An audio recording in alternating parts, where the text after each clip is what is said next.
कि लहरों से डरकर नौका पार नहीं होती, कोशिश करने वालों की कभी हार नहीं होती। नन्ही चींटी जब दाना लेकर चलती है, चढ़ती दीवारों पर 100 बार फिसलती है। मन का विश्वास रगों में साहस भरता है, चढ़कर गिरना गिरकर चढ़ना ना अखरता है। आखिर उसकी मेहनत बेकार नहीं होती, कोशिश करने वालों की कभी हार नहीं होती। डुबकियां सिंधु में गोताखोर लगाता है, डुबकियां सिंधु में गोताखोर लगाता है। जा जाकर खाली हाथ लौट कर आता है। मिलते नहीं सहज ही मोती गहरे पानी में, मिलते नहीं सहज ही मोती गहरे पानी में। मुट्ठी उसकी खाली हर बार नहीं होती, कोशिश करने वालों की कभी। कुमार, आप सबका हार्दिक अभिनंदन वेलकम करता हूं आपके अपने YouTube channel lockdown time study के अंदर। जैसा कि फ्रेंड्स मैंने आप लोगों को बताया है कि हम यहाँ पर मैकेनिकल डीजल इंजन से संबंधित टॉपिक पढ़ रहे हैं, है ना। ITI ट्रेड्स के बारे में पढ़ रहे हैं हम यहाँ पर। और मैंने आप लोगों को कल मैंने अपना फर्स्ट यूनिट का मॉड्यूल 1 का फर्स्ट लेक्चर्स शेयर किया था आप लोगों के साथ में। मैं उम्मीद करता हूँ कि आप लोगों ने उसको वॉच किया होगा, अगर नहीं देखा फिर भी आप उसे देखें। आज उसी के आगे का जो सेकंड पार्ट है वो मैं आपको यहाँ पे कंटिन्यू करवाता हूँ। तो आप लोगों को मेरे वीडियोस पसंद आए तो आप इन्हें शेयर और लाइक जरूर करें। ओके फ्रेंड्स, तो शुरू करते हैं आज की क्लास। हमने कल एक बार मैं बता देता हूँ आपको, हमने कल जो जो देखा था वो आग के बारे में पढ़ा था, ठीक है। एंड फायर एक्सटिंग्विशन के बारे में पढ़ा था, और ITI के संबंधित में जानकारी ली थी कि किस तरीके से ITI में कौन से प्रमुख कौन होते हैं, क्या ट्रेड्स होती है, कैसे क्या रहता है ना। तो मैं आप लोगों को आप लोग मेरा पिछला वीडियो देखिएगा, उसमें आप लोगों को पूरी इन्फॉर्मेशन दे रखी है मैंने, उसमें आप लोगों को पता चल जाएगा कैसे है क्या नहीं। तो हम शुरू करते हैं हमारा नेक्स्ट आज का टॉपिक। हमारा आज का टॉपिक है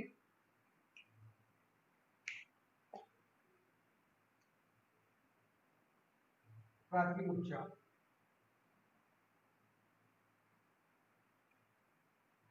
आज का टॉपिक है हमारा प्राथमिक उपचार।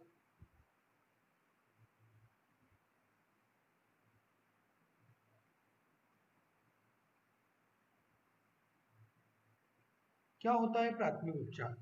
देखिए दोस्तों, किसी भी वर्कशॉप इंडस्ट्री वगैरह में हम जब रहते हैं तो सबसे पहले हम जब अगर कोई कार्य कर रहे हैं तो कार्य के दौरान हमें अगर कोई क्षति हो जाती है, मान लीजिए कोई के हाथ में किसी ब्लेड वगैरह का लग जाना, कट जाना, तो उस वक्त हम क्या करते हैं, तुरंत ही डॉक्टर को इन्फॉर्म या हॉस्पिटल तो हम जाते ही जाते, लेकिन उससे पहले हमें क्या है कि कुछ सुविधाएं हमारी वर्कशॉप या हमारी इंडस्ट्रीज में डिस्पेंसरीज जो होती है वहां पे वो रहती है, जिनके अंतर्गत कुछ प्राथमिक सुविधाएं दी जाती है। अगर हमारे हाथ पे कहीं कट लग जाता है तो उसे ब्लड रोकने के लिए एक फर्स्ट एड बॉक्स रखा रहता है, या इंडस्ट्रीज में तो डिस्पेंसरी ऑब्वियसली रहती है, तो वहां पर तो क्या है कि फैसिलिटी नर्सेस डॉक्टर्स वगैरह प्रोवाइड रहते हैं। बट जो उस ट्रीटमेंट को, उस घाव को उस वक्त कुछ समय के लिए रोकने के लिए जिन उपकरणों की और जिन मटेरियल की जरूरत पड़ती है वो हमारे प्राथमिक उपचार के अंतर्गत आते हैं, ठीक है। तो हम देखते हैं, अगर ITI के स्टूडेंट आप लोग अगर ये वीडियोस देख रहे हैं तो आप लोगों को सबको पता होगा कि प्राथमिक उपचार क्या होता है ना।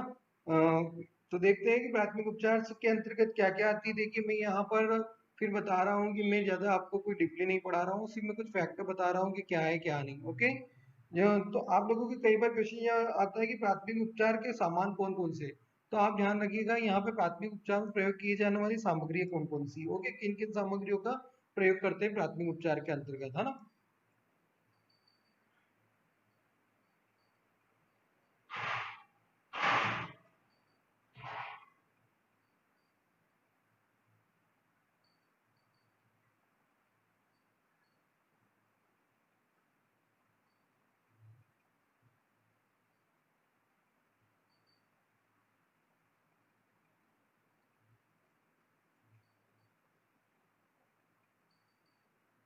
ये आप नोट कर लेना, यहाँ पे मैं आप लोगों को बता रहा हूँ कि कौन कौन सी चीजें, ये क्यों बता रहा हूँ इसके बाद बताता हूँ क्वेश्चन कैसे आते हैं इससे।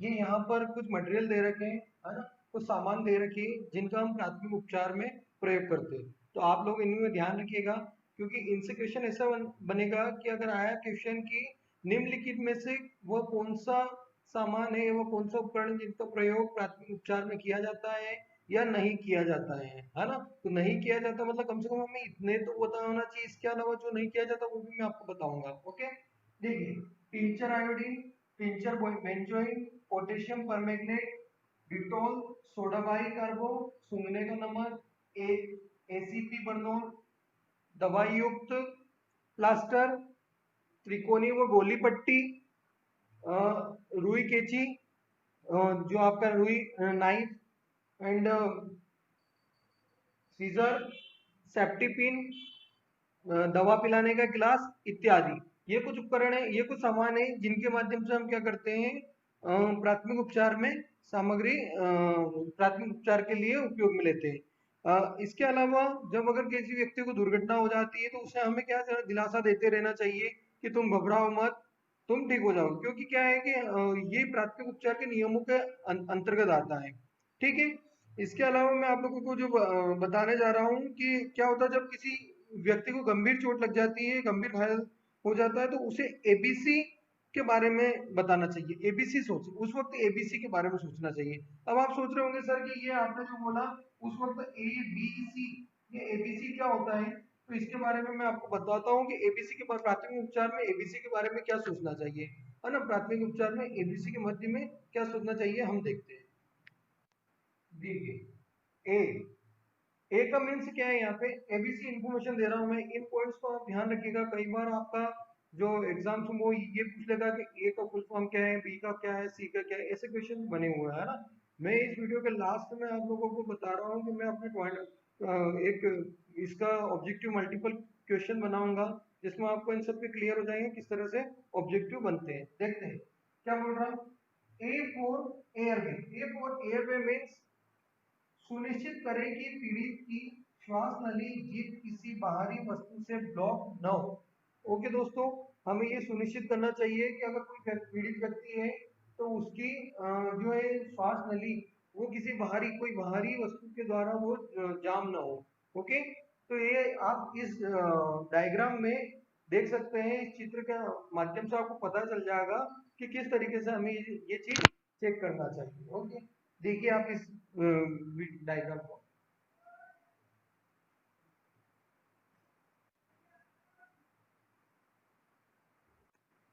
जैसा कि आप देख सकते हैं। सेकंड क्या है हमारा, बी, बी फॉर ब्रीथिंग, है ना। इसका मतलब क्या होता है, ब्रीथिंग का मतलब इसमें रहता है सांस लेना। ओके, सांस लेना, तो इस पे क्या ध्यान देना चाहिए, हमें ध्यान देना चाहिए कि जो व्यक्ति है प्राथमिक उपचार के अंदर अगर कोई व्यक्ति है तो वो सांस ले पा रहा है या नहीं। अगर नहीं ले पा रहे हैं तो उसे आप कृत्रिम श्वसन विधि थी के द्वारा उसे सांस दी। अब ये कृत्रिम श्वसन क्या होती है, तो कृत्रिम श्वसन के बारे में मैं आपको इस टॉपिक के बाद में बताऊंगा कि कृत्रिम श्वसन विधियां क्या होती है। ठीक है, तो आपको ध्यान रखना चाहिए अगर कोई किसी व्यक्ति की सांस न, जब कार्यस्थल पर किसी की सांस न चल रही हो तो हमें क्या करना चाहिए, उसे उस वक्त तुरंत कृत्रिम विधि के अनुसार उसका प्रयोग करके उसे विधि उपचार देना चाहिए। इसके बाद में आप ध्यान रखिएगा, मैं फिर बोल रहा हूँ, ए बी सी तीनों के full form. A for airway, B for breathing, और लास्ट है आपका सी, सी फॉर है आपका सर्कुलेशन, सी फॉर सर्कुलेशन जिसका मतलब होता है संचलन। देखिएगा, सी फॉर सर्कुलेशन जिसका अर्थ होता है संचलन। तो संचलन में क्या बता रहा है कि मरीज की नब्ज चल रही है या नहीं। आपको ध्यान रखना है कि मरीज जो है या कोई भी जिसको प्राथमिक उपचार दे रहे हैं आप, उसकी नब्ज चल रही है या नहीं। अगर उसकी नब्ज नहीं चल रही है तो ये कुछ सीपीआर प्रोसेस होती है ना, सीपीआर, जो सीपीआर को हमें प्रयोग करना चाहिए, जिसका मतलब होता है कार्डियोलोमनरी रिजोल्यूशन, रिजोल्यूशन। ठीक है, जिसको बोलते हैं कार्डियोलोमनरी पूर्ण जीवन। ठीक है, तो ये थी आपकी एबीसी की इंफॉर्मेशन। और मैंने जो डायग्राम बताया सीपीआर मेथड्स का, ये डायग्राम है जिसके अंदर आपने देखा है कि किस तरीके से सीपीआर दी जाती है एक प्राथमिक उपचार के अंतर्गत किसी व्यक्ति को। ओके, आई होप सो कि आपको ये समझ में आ रहा होगा। ठीक है, अब हम चलते हैं, अगली हमारी स्टेप्स है जिसे कृत्रिम विधियां, जैसे मैंने आपको बोला कृत्रिम श्वसन, आप इसको चाहे तो नोट कर लीजिए।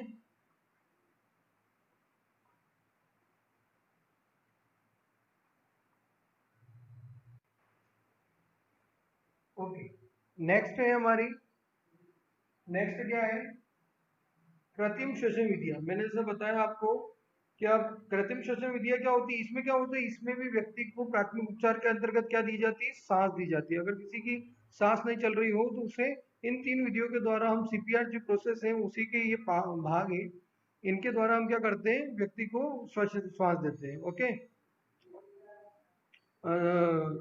तो देखते हैं इसमें किस तरीके से श्वास देते हैं व्यक्ति को।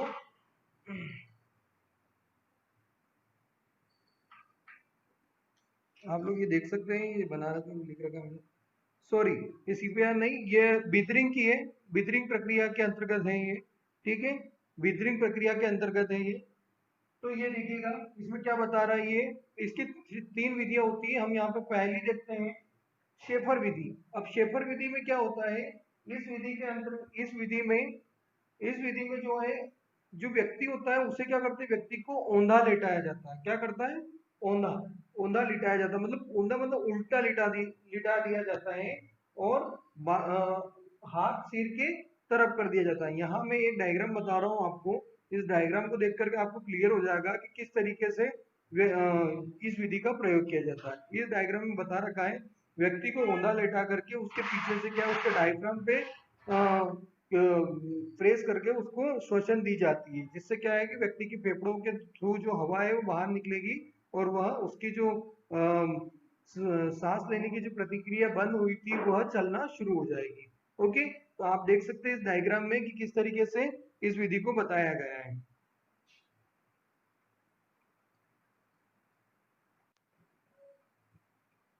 ओके, तो ये था आपका फर्स्ट, यहाँ पे ये 2 विधि और है आपकी। अगली है आपकी सिल्वेस्टर विधि। सिल्वेस्टर विधि में क्या है, देखिएगा, देखिए मेन तो इनके क्वेश्चन ऐसे बनते कि ये आपको इनकी पोजीशन पता होनी चाहिए कि ये किस पोजीशन में ये वर्क करती है। ओके, खास कर ये ध्यान रखिएगा। तो सेकेंड है हमारी सिल्वेस्टर विधि। सिल्वेस्टर विधि में क्या करा जाता है, इसमें रोगी को सीधा लटाया जाता है, मतलब चित्त लेटाया जाता है, और उसके दोनों हाथ कोहनी को सिर के ऊपर कर दिया जाता है, और उसके बाद में वो उसको श्वसन की प्रक्रिया की जाती है। ठीक है, आपको भी इसको भी मैं आपके सामने अभी डायग्राम दिखाऊंगा, डायग्राम के माध्यम से आप लोग देख सकते हैं कि किस तरीके से इस प्रोसेस को किया जाता है। और लास्ट आपके आती है लाबोर्ड विधि, है ना। आपने कई बार देखा होगा, कई हॉस्पिटल डॉक्टरों कई जगह डॉक्टर्स जो रहते हैं वो इस कृत्रिम श्वसन विधि का भी उपयोग जरूर करते हैं। ओके, इसमें क्या रहता है, लाबोर्ड विधि में देखिए, ये इसके नाम से पता चल रहा है, लाबोर्ड, लाबोर्ड मतलब लब, लब मतलब लिप। ओके, तो लिप से लिप मतलब लब से लब मिलाना, मतलब मुख से मुख। ओके, आप लोग अदरवाइज मत लें, गलत ना लें, मीन्स की लब से लब मतलब मुख से मुख, है ना। इस विधि में रोगी को मुख से मुख श्वास दी जाती है। मतलब क्या किया जाता है कि मान लीजिए कोई रोगी व्यक्ति है, तो हम क्या करते हैं कि उसके मुख को अपने मुख को पूरा खोल के उसके मुख के ऊपर रख करके हमारी जो श्वसन है वो श्वसन उसको दी जाती है। इससे क्या होता है कि उस व्यक्ति के अंदर घुटन सी होगी, और वो श्वसन की क्रिया सुचारू रूप से संचालित हो जाएगी, जिसके माध्यम से उसकी श्वास चलना प्रारंभ हो जाएगी। ओके, तो ये थी हमारी कृत्रिम श्वसन तीनों विधियां। इंपोर्टेंट है, आपसे कोई भी पूछ ले तो आप जरूर बताइएगा। देन एग्जाम्स के अकॉर्डिंग इंपोर्टेंट है, आप ध्यान रखिएगा तीनों विधियों को।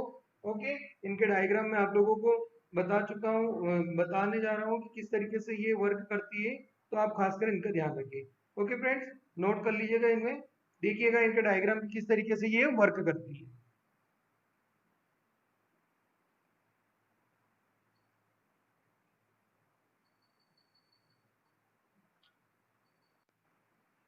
अगला है हमारा सुरक्षा चिन्ह, है ना, सेफ्टी साइन। सेफ्टी साइन के अंदर क्या है, देख सकते हैं हम, चेतावनी चिन्ह, ये कई प्रकार के होते हैं, यहाँ पे मैं आपको बताने जा रहा हूँ। नंबर 1, 4 प्रकार के पढ़ेंगे हम। पहला है आपका चेतावनी चिन्ह, है ना, बोलते हैं इसको चेतावनी चिन्ह है। ओके, तो चेतावनी चिन्ह क्या होता है, सबसे पहली चीज तो चेतावनी चिन्ह जो होते हैं आप लोग देख सकते हैं चेतावनी चिन्ह के बारे में यहाँ पे पूरा डिस्क्रिप्शन दे रखा है, आप लोग नोट कर लेना फिर क्या होता है क्या नहीं होता है। तो चेतावनी चिन्ह मतलब हमें देखा होगा कि जब भी हम कभी रोड क्रॉस करते हैं या कहीं घुमावदार मोड़ आता है तो वहां पे क्या है कि कुछ येलो कलर के जो येलो कलर और उनके अंदर ब्लैक कलर के साइन बने हुए रहते हैं। ओके, वो हमारे चेतावनी चिन्ह होते हैं जो हमें वार्न करते हैं कि रोड क्रॉस करते समय ध्यान से ये पुलिया क्रॉस करें या फिर रोड को ध्यान से क्रॉस करें, ऐसे कई सारे चेतावनी चिन्ह होते हैं। ओके, तो यहाँ वही उन्हीं से संबंधित मैं आपको बताने जा रहा हूँ। सेफ्टी साइंस क्या होता है ये तो आपको पता ही है। सेफ्टी मतलब सुरक्षा रखनी, अपनी खुद की सुरक्षा। हमें वो चिन्ह अवगत करवाते हैं कि यहाँ पे किस तरीके का क्या है। आप लोगों ने कई बार देखा होगा ट्रांसफॉर्मर वगैरह बिजली के जो होते हैं, एक खोपड़ी बनी हुई रहती है जिसमें क्रॉस का निशान लगा हुआ रहता है, तो वो एक डेंजरस खतरा है। ठीक है, तो इस तरीके के चिन्ह है। तो यहाँ पे आप देख सकते हैं कि आपका जो है चेतावनी चिन्ह क्या क्या है। जैसे कि चेतावनी, इस चेतावनी चिन्ह की सबसे पहले क्वेश्चन अगर कभी बन जाए तो ऐसा बनता है कि चेतावनी चिन्ह किस आकार के होते हैं। तो चेतावनी चिन्ह त्रिभुजाकार के होते हैं। कौन से? त्रिभुजाकार के आपके चेतावनी चिन्ह होते हैं। ओके, अगर वो पूछ ले कि कई बार आपको पता होना चाहिए कि चेतावनी चिन्ह की जो पृष्ठभूमि होती है, जो हमारी ये इसकी पृष्ठभूमि होती है, इस तरीके का त्रिभुजाकार होता है वो।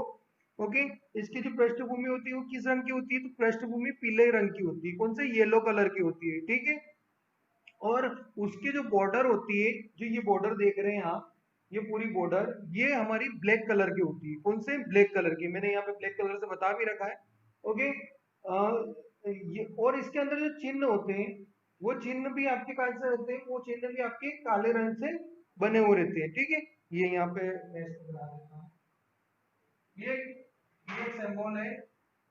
इस तरीके का आपको मैं अभी एक डायग्रामिंग दिखाऊंगा।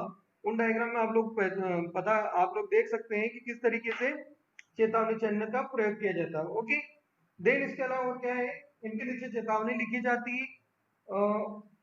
बाकी ये इनकी बॉर्डर काले रंग की और इनके अंदर जो चिन्ह बने होते हैं वो भी काले रंग के होते हैं।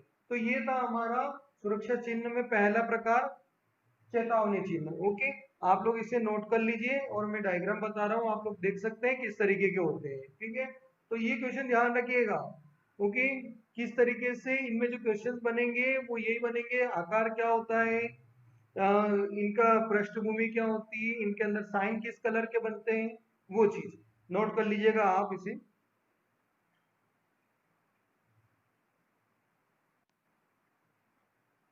अगला देखिए, अगला देखते हैं हम। अगला है आपका निषेधात्मक चिन्ह, है ना।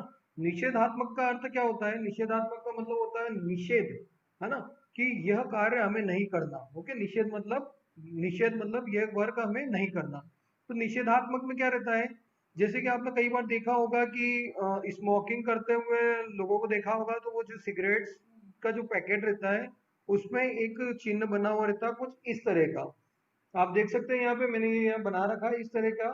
तो उसमें लिखा रहता है कि डोंट स्मोकिंग, है ना, फिर भी हम लोग उसे करते हैं। यहाँ पर क्यों? वो गलत है ना। तो हमें इन चिन्हों का ध्यान रखना चाहिए। ये वह चेतावनी है कि आपको दर्शाती है कि हमें ये कार्य नहीं करना चाहिए। तो आपको समझ में आ गई होगी कि इन चिन्हों का प्रयोग कहाँ करते हैं। तो हम देखते हैं कि इसकी पहचान क्या है, कैसे क्या वर्क करता है। देखिए मैं बता देता हूँ आपको क्या होता है इसके अंदर। इसके अंदर जो होता है कि आप लोगों को सबसे पहले ये पता होना चाहिए कि ये किस आकार के होते हैं। तो ये एक गोलाकार होते हैं, ये गोलाकार होते हैं, इनका आकार गोलाकार होता है। देन इनकी जो ये यहाँ पे देख सकते हैं, इनकी जो बॉर्डर होती है, बॉर्डर वो किस रंग की होती है? इनकी बॉर्डर लाल रंग की होती है। और इनके अंदर जो ये सिंबल होते हैं, ये चित्र होते हैं, ये किस रंग के होते हैं? तो इनके काले रंग के सिंबल होते हैं, है ना, ब्लैक कलर के इनके सिंबल्स होते हैं। ठीक है, इनकी ये यहाँ पे दे दिया है, इनकी बाहरी गोलाई जो होती है लाल रंग की होती है। इनके नीचे भी चेतावनी लिखी रहती है, ऑब्वियसली चेतावनी चेतावनी लिखी रहती है। इनके अंदर जो होता है काले रंग के चिन्ह होते हैं। हाँ, इनका अर्थ क्या है कि इन कार्यों को नहीं करना। ऑब्वियसली निषेध मतलब नहीं करना, तो खास का ध्यान रखिएगा इनका अर्थ क्या है, इन कार्यों को नहीं करना। ठीक है फ्रेंड्स, तो ये आपको समझ में आया होगा। सेकेंड, निषेधात्मक चिन्ह क्या होता है? निषेधात्मक मतलब इन कार्य जो वह निषेधात्मक का अर्थ है कि वह कार्य जिसे हम नहीं करते हैं निषेधात्मक के अंतर्गत आता है। ठीक है, तो हमें इन चिन्हों का प्रयोग नहीं करना चाहिए। ओके, यह कुछ बुरी आदतें होती है जिनका सेवन हमें नहीं करना चाहिए। ओके, तो आप लोग इसे नोट कर लीजिए, इसका डायग्राम मैं आप लोग को बता रहा हूँ और अच्छे से आप लोग देख सकते हैं, ठीक है। फिर भी आप इसके थ्रू समझ सकते हैं कि डोंट स्मोकिंग, है ना, इसका मतलब होता है डोंट स्मोक। अर्थ क्या है इसका? डोंट स्मोकिंग, सिगरेट नहीं पीना, ये इसका अर्थ है, ठीक है। तो आप इसे नोट कर लीजिए।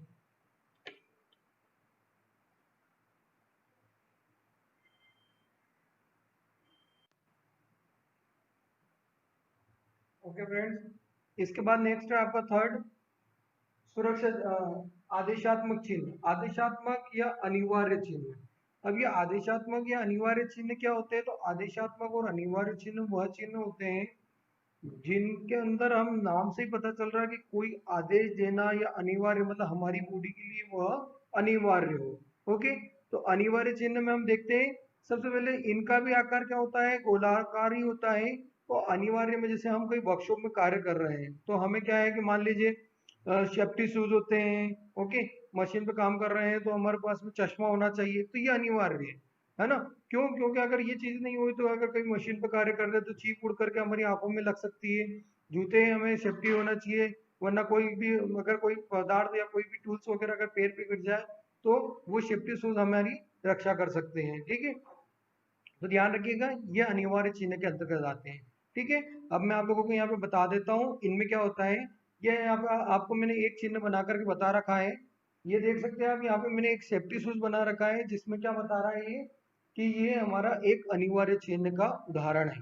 ओके, यहाँ पे देख सकते हैं इसमें जो है इसकी पृष्ठभूमि कैसी होती है, ये मैंने यहाँ पे थोड़ा बहुत बना रखा है, इसलिए कर रखा है ये क्योंकि ये नीला कलर की होती है। अनिवार्य चिन्ह की पृष्ठभूमि नीले कलर की होती है और इसके अंदर जो चिन्ह होते हैं वो आपके सफेद रंग के होते हैं, सफेद कलर के, ठीक है। देख लेते हैं इसमें, यह आकार में गोलाकार होते हैं, इनकी पृष्ठभूमि नीले रंग की होती है। इनके अंतर्गत, हाँ, इनके अंतर्गत क्या क्या आते हैं? आपके जूते, helmet, machine guard, okay, then चश्मे इत्यादि कई सारी सामग्री इसके अंतर्गत आती है, ठीक है। इसके अंदर सफेद रंग के चिन्ह होते हैं, सफेद रंग के चिन्ह होते हैं और ये हमें क्या बोलता है कि हमें इन उपकरणों का अनिवार्य रूप से प्रयोग करना चाहिए। ओके, हमें इन उपकरणों को अनिवार्य रूप से यूज करना चाहिए। तो ये थे फ्रेंड्स थर्ड वाला। अब आपका जो एक और नेक्स्ट है, लास्ट है आपका, वो देख लेते हैं लास्ट क्या है हमारा, आप नोट कर लीजिए इसे।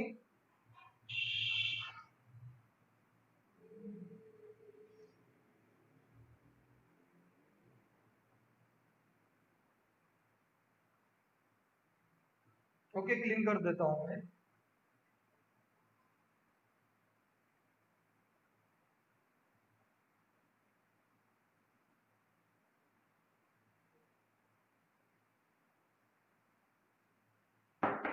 फोर्थ है आपका सूरज सूचना चिन्ह, इंफॉर्मेशन साइन।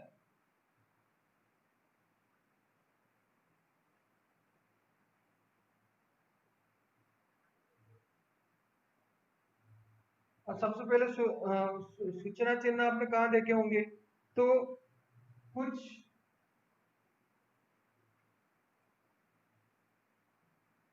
इस तरह से जो होता है,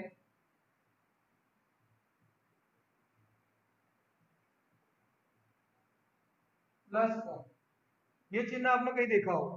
तो ये जो प्लस का चिन्ह होता है ये मोस्टली जो डॉक्टर्स वगैरह रहते हैं, जो एम्बुलेंस वगैरह रहती है, वहां पर बना हुआ रहता है इस तरह का चिन्ह। ओके, इस तरह का जो चिन्ह है वहां पर आपका बना रहता है, तो ये सूचना देता है, ये सूचनात्मक चिन्ह के अंतर्गत आता है, ठीक है। सूचनात्मक चिन्ह या इंफॉर्मेशन चिन्ह के अंतर्गत आता है। तो इसमें आप लोग देख सकते हैं कि इसमें क्या है, इसका जो बैकग्राउंड है, इसकी पृष्ठभूमि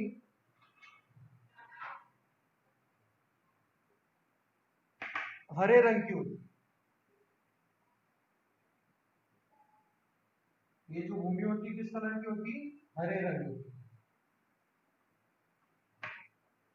और इसके जो साइन है वो सफेद कलर के होते हैं। कौन से होते हैं? इसमें सफेद रंग के इसके साइन होते हैं।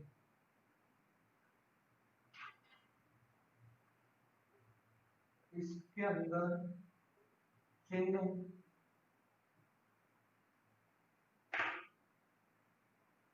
सफेद सफेद रंग के होते हैं। ठीक है फ्रेंड्स, तो ये थे आपके सारे सुरक्षा चिन्ह, सेफ्टी साइंस, है ना। आप लोग इनको ध्यान रखिएगा। ओके नो, और ये आप लोगों को बड़े इंपॉर्टेंट है, महत्वपूर्ण है, तो कृपया इन्हें ध्यान से देखें। ओके, और अच्छे से पढ़ें। तो ठीक है, हम आज के लिए हमारी क्लास को यहीं पे एंडिंग करते हैं। इसका और भी कुछ पार्ट्स बचा है, तो मैं ये नेक्स्ट क्लास में आपको बताऊंगा। तो आप लोग इन्हें पढ़ें। ओके, लाइक करें, शेयर करें एंड करना ना भूलें। ठीक है फ्रेंड्स, तब तक के लिए हम मिलते हैं फिर नेक्स्ट क्लास में। ओके, और हो सके तो आप लोग इसमें अगर आप लोगों को ये पसंद आ रहा है तो मेरे वीडियो को प्लीज कमेंट करें एंड लाइक एंड शेयर जरूर करें। Okay, thank you. Next class में फिर आपसे मिलूंगा, तब तक के लिए टेक केयर, बाय बाय।